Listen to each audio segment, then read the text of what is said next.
Bonjour et bienvenue à tous. Ah là là, la vie est si facile dans les films. Il y a toujours une place libre pour se garer devant le domicile du héros, et le brushing tient même en sortant du lit. Eh oui, le problème c'est que le cinéma est un petit menteur. Il nous fait croire des énormités. Les gentils gagnent toujours, les extraterrestres sont plus malins que nous, se faire licencier est une bonne occasion pour trouver sa vraie voie, etc. Aujourd'hui est donc l'occasion de nous intéresser à 20 mensonges que le cinéma vous a fait croire. Mais d'abord, pourquoi ne pas commencer par la question du jour? Et aujourd'hui, je vous promets qu'elle ne sera pas trop difficile. En quelle année ont été créés les Oscars? Est-ce option A en 1935, option B en 1929, ou encore option C 1937? Je vous laisse réfléchir et écrire la réponse dans les commentaires. Réponse tout à l'heure en fin de vidéo. N'hésitez pas à liker la vidéo si elle vous plaît, et si vous êtes nouveau sur la chaîne, n'oubliez pas de vous abonner et d'activer la notification pour ne rater aucune de nos prochaines vidéos. On commence.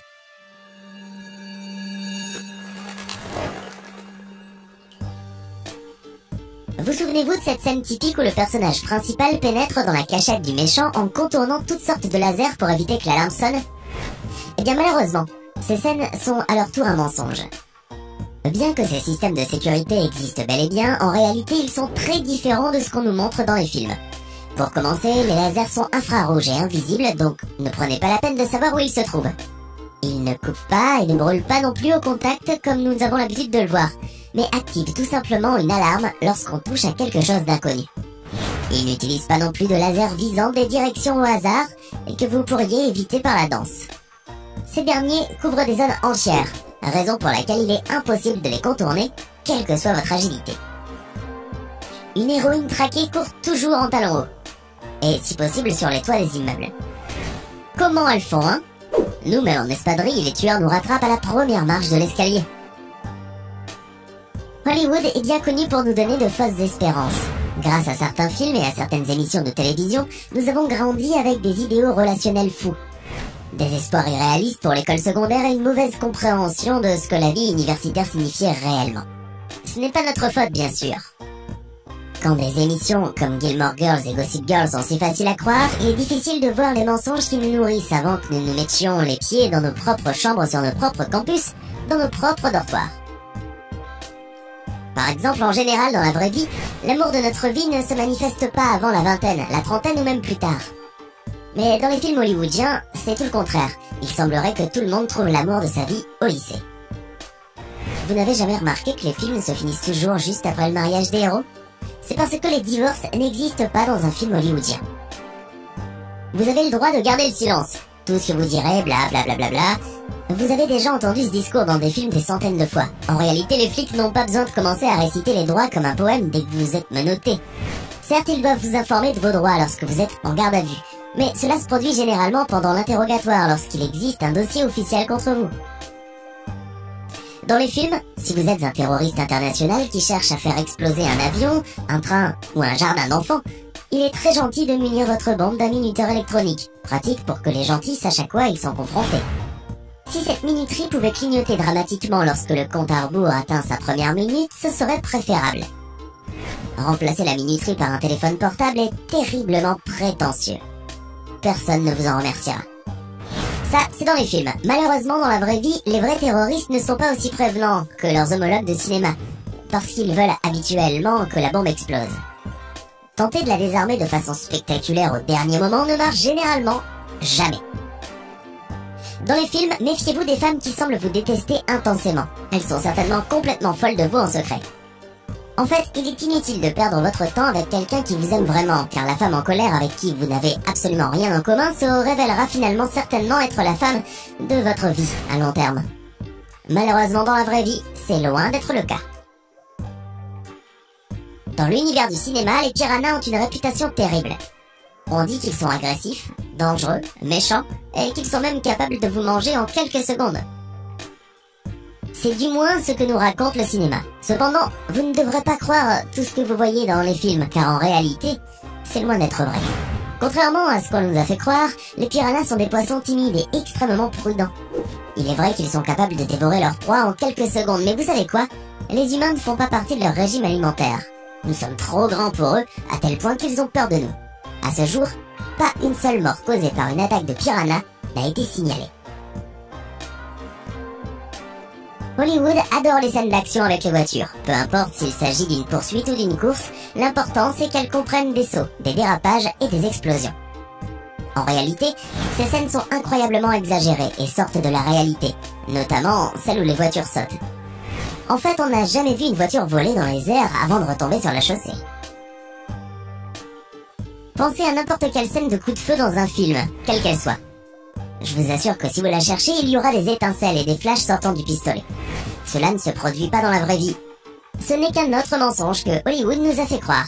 L'équipe de montage ajoute ces flashs en post-production afin que le téléspectateur sache le moment exact où la balle a été tirée. Sans ces effets-là, les scènes de coup de feu seraient extrêmement floues. Bien que certaines armes comportant des munitions spécifiques puissent faire le feu, le flash est très réduit. Rien à voir avec celui des films. En parlant d'armes, vous avez probablement déjà vu une scène où un pistolet tombe et tire automatiquement en touchant le sol. Ceci est pratiquement impossible. Un pistolet ne va pas tirer tout seul, à moins que quelque chose touche la gâchette, ce qui pourrait difficilement arriver s'il tombe. Même si vous ne le croyez pas, il est plus sûr de laisser tomber une arme que d'essayer de la rattraper dans l'air, car ainsi, vous pourriez appuyer sur la détente par accident. Pensez à tous les films ou séries que vous avez regardés et dans lesquels le héros est un tueur en série. Dexter ou Hannibal pourraient en être l'exemple. Ces personnages sont extrêmement intelligents, capables de créer des plans parfaits et de tromper sans cesse la police. Mais dans la vraie vie, c'est rarement le cas. D'après plusieurs études, les tueurs en série ont un quotient intellectuel moyen d'environ 94,7. Disons que ce nombre n'est pas très élevé. En fait, il est limite inférieur à la moyenne mondiale. En réalité, les tueurs en série sont donc loin d'être des génies, du moins ceux qui ont été attrapés. L'une des scènes les plus fréquentes dans les films, c'est cette partie typique où les personnages se glissent à l'intérieur des conduits d'aération, que ce soit pour se cacher, s'infiltrer ou arriver plus rapidement à leur destination. Vous l'avez vu dans beaucoup de films, n'est-ce pas? Dans la vraie vie, ces tubes ne sont pas si grands. Oui, ils sont spacieux mais pas assez larges pour permettre à Bruce Willis de les traverser sans aucun problème. C'est à peine si un chat ou un petit enfant peuvent rentrer. De plus, ils sont pleins d'ordures et de métaux coupants et ils sont pratiquement noirs. D'ailleurs, ils ne peuvent même pas supporter le poids d'un humain adulte. Le chloroforme est la substance qui ne peut manquer dans l'arsenal de tout méchant qui se respecte. Juste en mouillant un chiffon avec cette substance et en l'approchant du visage de la victime, cette dernière s'évanouira presque sur le champ. Que c'est commode, vous ne trouvez pas? Tout comme les autres choses que nous avons vues dans cette liste, ceci est faux. Il est vrai que le chloroforme peut vous laisser inconscient, mais pour parvenir à cela, il faudrait laisser passer au moins 5 minutes. Ce qui n'est pas pratique pour Hollywood. En effet, le chloroforme est très dangereux puisque pour endormir une personne, vous aurez besoin de la dose parfaite. Si vous en utilisez qu'un peu, cela n'aura aucun effet. Et si vous en utilisez trop, cela pourrait être mortel. Vous avez sûrement vu comment explose une grenade dans un film? Vous ne trouvez pas que l'explosion est trop grande pour un si petit projectile? En réalité, l'explosion d'une grenade ressemble un peu à cela. Ne vous méprenez quand même pas, les grenades sont extrêmement dangereuses et mortelles, sauf qu'elles ne sont pas aussi spectaculaires que dans les films. Pensez à une scène classique, montrant un pirate informatique dans un film. Il s'assoit devant l'ordinateur, commence à taper sur le clavier comme un fou. On voit apparaître plusieurs chiffres et lettres en vert, et c'est tout. En quelques secondes, il est parvenu à pénétrer dans la base de données la plus sûre de la planète. Est-ce aussi facile que cela? Bien sûr que non. Pirater un serveur demande beaucoup de temps et de préparation. Vous aurez besoin de plusieurs heures, voire de plusieurs jours de recherche pour réussir à réaliser le programme qui piratera le système. Donc n'allez pas croire qu'ils le font juste en introduisant des chiffres et des lettres au hasard. En général, la seule chose qu'ils font consiste à ouvrir le programme qu'ils ont créé et à observer. Ce n'est pas aussi excitant ni aussi facile que ce qu'on montre dans les films. D'accord, c'est rare dans la vraie vie de tenir une arme. Mais si cela vous arrive, ne faites pas comme les gangsters de Tarantino et consorts. Tenez-la droite, ne tirez pas de côté. Après consultation d'un armurier, on vous l'assure, non seulement vous manquerez votre cible, mais le recul risque de vous luxer le coude. C'était les 20 mensonges que le cinéma vous a fait croire. Lequel de ces mensonges vous a le plus étonné? Faites-le nous savoir dans les commentaires.